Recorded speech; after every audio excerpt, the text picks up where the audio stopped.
30 juin 1960, le jour de l'indépendance. Le roi parle longuement des colons, de Léopold II. Il demande de penser à ces pionniers de l'émancipation africaine. Il demande surtout de ne rien changer, si on n'est pas sûr de faire mieux. L'indépendance du Congo constitue l'aboutissement de l'œuvre conçue par le génie du roi Léopold II, entreprise par lui avec un courage tenace et continuée avec persévérance par la Belgique. Elle marque une heure décisive dans les destinées, non seulement du Congo lui-même, mais je n'hésite pas à l'affirmer, de l'Afrique tout entière. Le roi a parlé. Il a dit ce qu'il avait à dire. Puis, le président dit ce qu'il devait dire et remercie le roi. De l'autre côté de la tribune, quelqu'un fignole un discours non prévu au protocole. Il va dire ce qu'il ne faut pas dire. Combattants de l'indépendance, aujourd'hui victorieux, je vous salue au nom du gouvernement congolais. À vous tous, mes amis, qui avez lutté sans relâche à nos côtés, je vous demande de faire de ce 30 juillet 1960 une date illustre que vous garderez ineffaçablement gravée dans vos cœurs,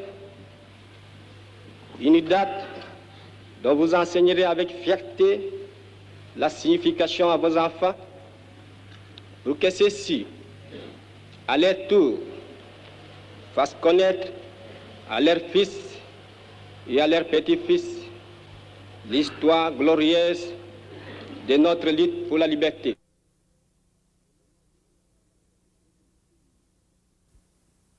Le premier signe que quelque chose clochait, c'est au fond l'écoute que j'ai faite vers midi du discours prononcé par le Premier ministre Lumumba à Kinshasa, que j'ai écouté. Et alors là, je me suis dit, là, il y a quelque chose qui n'est pas tout à fait dans le sens que l'on espérait. Les images ont été perdues. La voix est restée.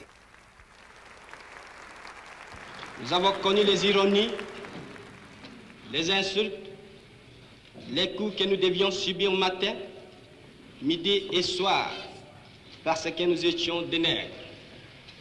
Qui oubliera qu'à un noir, on disait tu, non certes comme à un ami, mais parce que les vous honorables étaient réservés aux seuls blancs.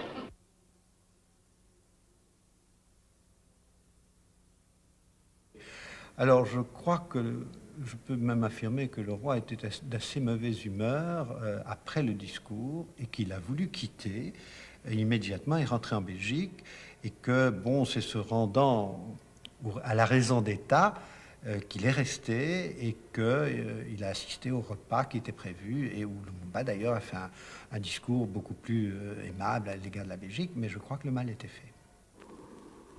Nous y avons souffert dans notre corps, dans notre excès de l'oppression colonialiste. Nous vous le disons, tout cela est désormais fini.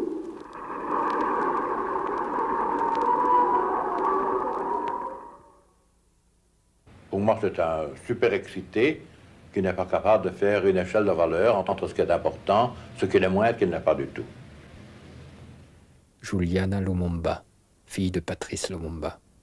Le contexte de l'époque faisait que quand on était vraiment un nationaliste et qui aimait son pays et que les mots d'ordre, bon, que tous les politiciens disaient indépendance, liberté, liberté économique, indépendance économique et tout ça, c'est qu'il y croyait vraiment. Et les gens se sont rendus compte que ce n'était pas uniquement des slogans électoraux ou bien pour avoir des voix, mais que c'était un homme, à partir d'un certain moment, on ne pouvait pas composer avec lui sur l'indépendance de son pays et sur certains principes qu'il a érigés.